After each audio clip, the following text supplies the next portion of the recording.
তোমাদের দুজনের খাবার চলে এসেছে। কোনটা নেব, এটা নেব নাকি এটা নেব?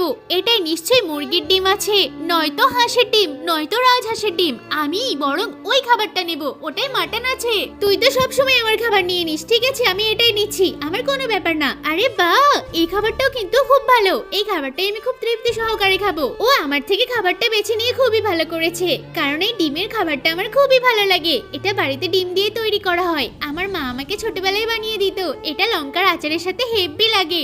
আমি বাবা খাবারটা খেয়ে নিয়ে আমার পেটটা ভরে যাক, ওর ভাগ্যে যেটা থাকে থাকুক। আমার সব মাটন চিকেন এসব দেখার সময় নেই, কিন্তু এই খাবারটা অনেক ভালো হয়েছে। কেন যে তোর থেকে খাবারটা পাল্টাপাল্টি করতে গেলাম, তোর খাবার দেখে তো আমার লোভ লেগে যাচ্ছে। যাই হোক, আমারটা দেখি। ওরে বাবা, এটা কি পচা ডিম? হ্যাঁ, যেটা ভেবেছি তার থেকেও খারাপ। এসব খাবার আমার মোটেও ভালো লাগে না। আরে বাবা, এগুলো পচা ডিম কেন? এগুলো স্বাস্থ্যের জন্য খুব পুষ্টিকর। আমি তো খেয়ে নেবো বাবা, তুই না খেলে না খা। এই দেখ